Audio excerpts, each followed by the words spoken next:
my name is Tiffany. Welcome back to my channel. So we are finally out of the first trimester. I am so excited to have made it into the second trimester. So let's go over weeks 12 and 13 of everything that happened. All right, so baby at 12 weeks is the size of a lime and is 2 1/4 inches and weighs 1.5 ounces. So baby also has reflexes now, which is so exciting. And then on week 13, baby is the size of a pea and is 3 inches and 3/4 ounces. And baby is able to swallow and pee. So the baby has started swallowing amniotic fluid and peeing, and then it swallows all that and recycles all of that fluid every few hours. I've actually never thought about that, but it does make sense because it's like, where else would the baby pee? So of course inside you.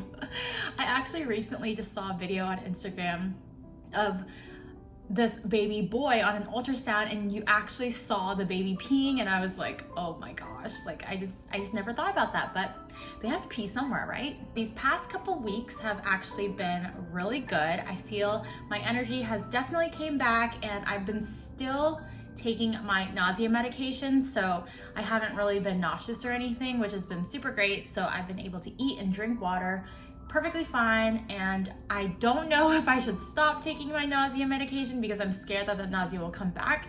So I've been taking one at night and one in the morning, and it's been super helpful. But right now I'm only taking one at night, and then I'm gonna see how the day goes and if I need to take the other one in the morning. I don't know why I'm so out of breath right now. Oh my gosh. I just made the bed before this video, and I think that's what made me get out of breath. Okay, breathe. I've still been getting heartburn, which I did mention in week 11. I was getting heartburn. I still have round ligament pain, and now I'm starting to get headaches.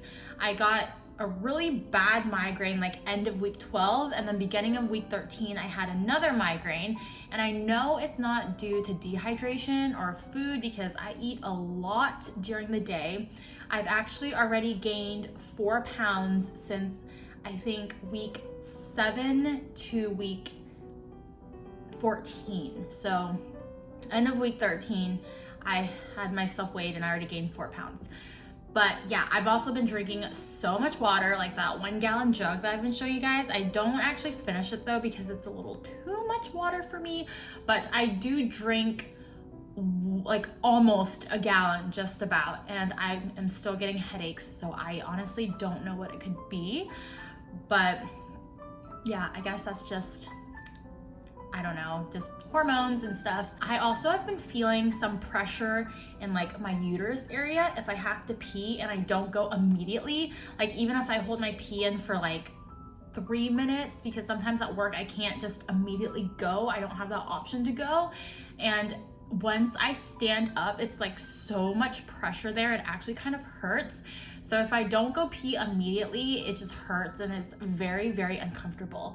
I'm pretty sure that's normal. I haven't had any issues or anything, and all the ultrasounds came back fine. So it is normal, and I'm assuming that's happening because everything is just growing now and it's getting kind of smushed down there. So I don't have much room to hold my pee anymore, and it's not like it's big pee either. It's just like little trickles of pee, but I have to pee so badly. And I know I don't have a UTI because I get tested for those every time I go to the doctor, and my pee has always came back clean. So I think it's just everything getting smushed and growing down there. And then my skin has also gotten really bad compared to before. Like I remember talking about my skin in the past couple of weeks, and I was like, oh my gosh, my skin is so bad, but now it's like really bad. I don't have any makeup on right now because I'm just trying to let my skin breathe and heal.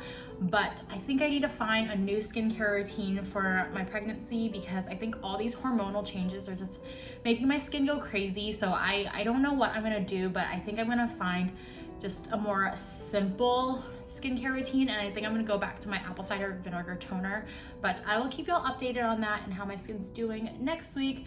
But yeah, as you can see, these are like huge whiteheads, and they finally gone down, and then my forehead is really broken out.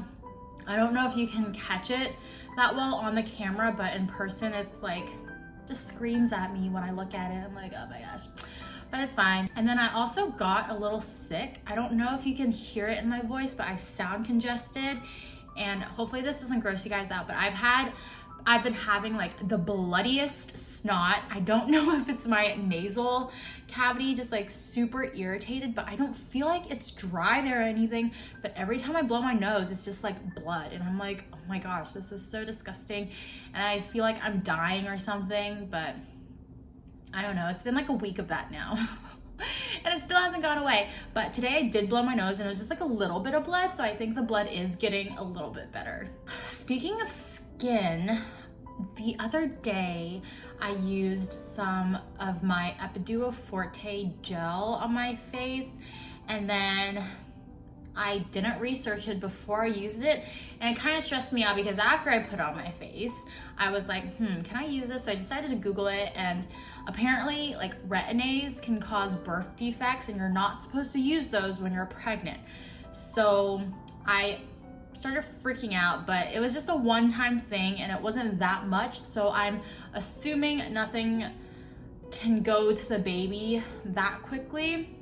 But yeah, there's not enough information on the internet about Epiduo Forte gel either, because not a lot of studies have been done about the effects of what it can do to the baby, but there are a lot of research about not using retin-A's, and there is retin-A in that gel. So needless to say, I'm definitely not using it anymore, so I do need to figure out a new skincare routine and just try to manage my skin.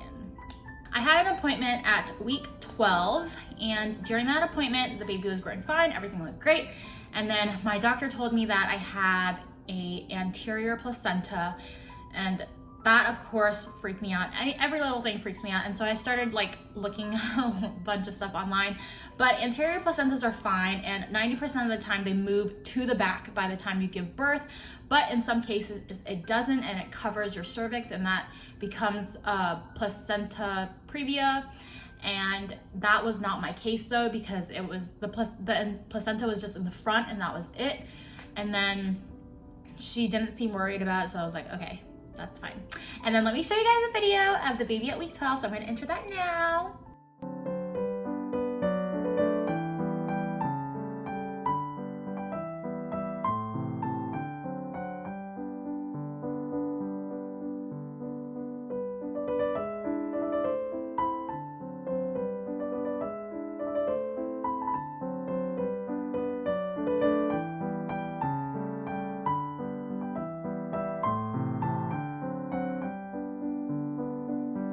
I had another appointment with my new OB, the one that I will be delivering with, at 13 weeks. She wouldn't let us take any videos, but she did let us take a lot of pictures that she gave us. And I asked her about my placenta, and she said that it was in the back. So I guess the previous doctor, I don't know if maybe it just looked weird at that ultrasound and she thought that it was in the front, but the ultrasound tech said everything looked fine and that my placenta was in the back, and that it wasn't possible for it to move that fast either. So the previous doctor may have been wrong. I did have 3 doctors. So my first one was my endocrinologist, who is a fertility specialist, and she saw me up until 10 weeks and then kicked me out because I got too far along. And then I went to my gyno at the 12-week appointment, and that's who told me I had an anterior placenta, but I'm also not a big fan of her, so I don't think I'm ever gonna see her again, and I'm not really trusting of her either. And then I went to my new OB, who I will be delivering with, and then she said my placenta was fine. So I'm just gonna stick to her word and that my placenta is fine and everything is also good. But I do wish I had some videos for the 13-week ultrasound that I could show you guys, because the baby looks so much bigger, which is, it's just so crazy how much the baby can grow within a week. The 13-week ultrasound was the NT ultrasound. This is the ultrasound that can check if the baby will have spina bifida or not. It's not always 100% accurate, just like a lot of the other tests. They're not always accurate. So that ultrasound, they check the back of the baby's neck to make sure it's not swollen or looks abnormal. And as long as it's like straight and skinny, then it's fine. But if it's swollen and like puffy and rounded and it looks weird, then you could have maybe a higher chance of having spina bifida. But the doctors will always tell you that they're not always 100% accurate. So you can do, I think, another blood test at 15 weeks to test for it. But I didn't do that because my ultrasound came back fine, which was very relieving. But the ultrasound was so expensive, and I didn't meet my deductible yet, so we had to just pay for it, and I had no idea it was gonna be that expensive. But the NT ultrasound is something that is time sensitive, so I think you can only do it from weeks 12 to either the beginning or end of week 14, because once the baby's too big, you can't check that gap anymore. So that's why I had the ultrasound at 13 weeks to check that and make sure everything was okay. My next OB appointment isn't for another 4 weeks, so that one I will be talking to the birth coordinator, I think, to just go over all of that and then see, I guess, what goes on with the delivery in the hospital. And I don't know exactly what else I'm doing at that appointment. They aren't doing another ultrasound, so I don't know what, I don't know. I guess I'll see when I go to that appointment. And then my next ultrasound, which is the anatomy scan, won't happen for another 8 weeks. So I will be 21 weeks at that point. That is so far away. And yeah, I just have to be patient and just trust that baby is growing and is healthy in there, because I feel like at this point, if something were to go wrong, I would definitely know. And everything's been pretty normal, so I think it's okay. But I'm not buying a Doppler or anything, only because my husband thinks it's pointless, and he's like, if you don't feel like anything's wrong, then more than likely nothing's wrong. So you just need to calm down. But it's easy for him to say because he's not the one carrying the baby. But I'm just gonna trust that everything is fine. And yeah, so that is the end of week 12 and 13. And I am so excited to be in the second trimester now, because I feel like my anxiety is maybe going down just a little bit, because I know I'm not in the clear just yet, but the miscarriage rate does drop significantly during the second trimester. And the second trimester is supposed to be super great compared to the first and the third. So I'm excited for the second trimester. And yeah, I hope you guys like this video, and I'll see y'all in my next one. Bye.